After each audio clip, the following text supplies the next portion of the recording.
What do you do about the negative guy that's trying to bring you down? And sure, you can confront them, right? And you can, by doing that, join in their little game. And in doing that, you give them the satisfaction.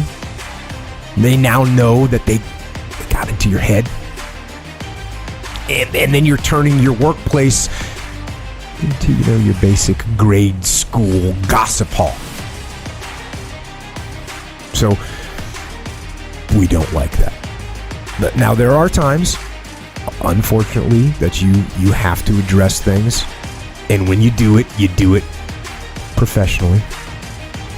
And you do it, your goal is to disarm them.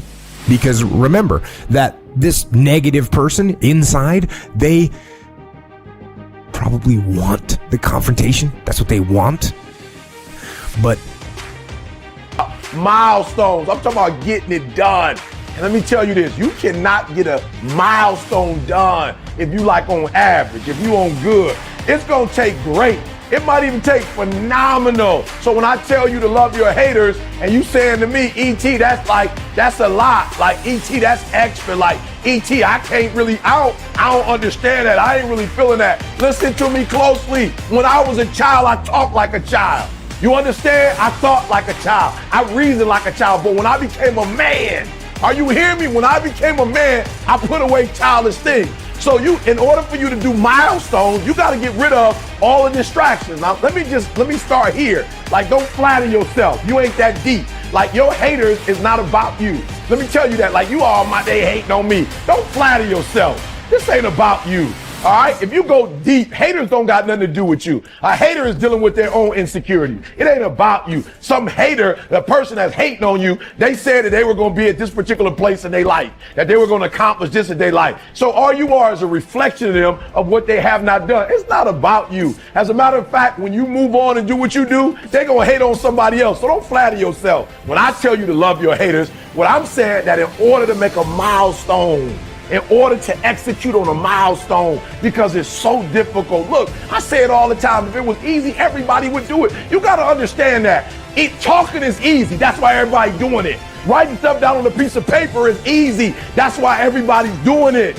But to really execute, to really make your milestones happen, that's something totally different. Like, that's not like 10 out of 10 people. That's not like 8 out of 8 people. Are you hearing me? When you joined that job, you had great dream. When you got on that team, like, everybody number one. Everybody. I ain't never heard a team say we number 6, we number 10. Everybody number 1, but not everybody is really number 1. So the reason why I'm telling you to love your haters is because if you're going to make your milestones become a reality, you cannot afford to get distracted. That's what this whole thing is about. And I'm saying you only got 24 hours in a day. I don't care who you are. You only get so much energy in a day. Because it's so hard to make milestones happen, you don't have time to give your energy to haters. You don't have time to be thinking about your haters. You don't have time to be thinking about what your haters said. You don't have time to be counterattacking their attack. Like, you don't have time for that. Milestones are already challenging. It already takes years and years to get a milestone done. Don't throw your pearls at swine. You ain't got time for them. You don't have time to be thinking about them. You don't have time to be concentrating on them. You don't have a lot of time. You only got 24 hours. So all of your energy needs to go into your goals. That's all I'm saying. When you get haters, people's opinion of you is none of your business. I have lots of haters. They on the internet all the time. But who are they though? They don't even know me. People who are haters on the internet, I call them thumb gangsters. They just type it. Their little punk got a private page. They say about, they don't even know me. So I don't give them no energy. I give haters no energy. Steve ain't this, he think he this. You don't even know me. So I just keep going through. But then I'll tell you something too, haters motivate me. Because when they talking about me, that means I'm doing something. If you have no haters, if you don't have any haters, you need to get some. You need to get some haters. Because if you have no haters, You ain't doing nothing, man. The preferred methodology for this situation for me is quite simple. And that is ignore and outperform them.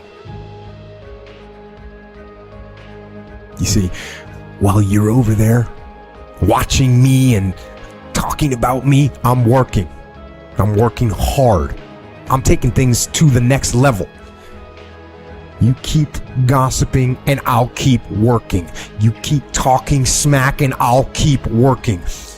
You keep focusing on everything and everyone else and I'll keep working. And when you finally look around at where you are and where I'm at, you realize that you have nothing left to talk smack about. And you will lose and I will win. That's why I love my haters. Why? Because I love myself. You better hear what I just told you. I love my hater because I love myself. I love myself too much to get distracted. I love myself too much not to execute. My wife's dependent on me. My son dependent on me. My daughter dependent on me. My mama dependent on me. My staff dependent on me. You might, doggo, I don't know you. You might be dependent on me. And so you don't have time for a 50% Eric Thomas. You don't have time for a 70% Eric Thomas. You don't have time for an 80% Eric Thomas. And I don't care. I'm 120 and I can't be 120 worried about my haters. So do me a favor. This for those of you who like, come on, E, hate my haters is what I want to do. And you telling me to love them? Yes, love those. Yep, who despitefully use you. Yep, do good to them. That's exactly what I'm saying. Why? Because you got to love you and your family and your friends. You got to love you enough to stay focused on what you've been called to do. You got to stay focused on the goals and the tasks that's at hand. And you can't allow nothing, I mean, absolutely nothing to distract you. So it's your boy E.T. saying, yup, I know it's complex to love your haters. I know if it was easy, absolutely. Yep, if it was easy, everybody would do it. I'm not suggesting that it's easy, but I am suggesting that you can get it done. So think of one of your enemies, yep, and write them, go get a card and write them something real sweet and put a gift certificate in it, yep, send them some flowers, yep. I ain't playing, I'm serious. I want you to think about somebody that you just like, I can't stand that person, and I can't, and I want you to love yourself enough to love on them. Look, it's your boy E.T. saying, make the rest of your life the best of your life. Why? Because it's your life. It's your life. No more excuses. It's your life. And you can have whatever life you want, whatever life you're willing to work for. So I don't want to hear it no more. You ain't no victim. You're a victor. So get up, get out, and go get your life. You look back at it than it does while you're going through it. And maybe there's somebody in here right now who's rejoicing about something that you used to cry about. Maybe it's in retrospect that God calibrates the issues and the vicissitudes of life. Maybe it's when we look back at it that we say, you know what? It was good for me that I was afflicted. Because if I didn't go through what I went through,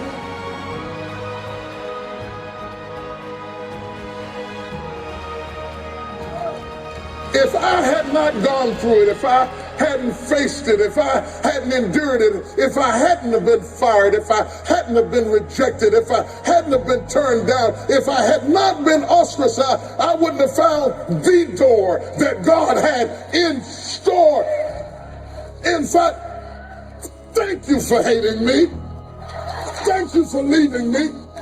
Thank you for rejecting me. Thank you for disappointing me. Thank you for shutting the door and telling me you can't stay here. You're not welcome here. Thank you.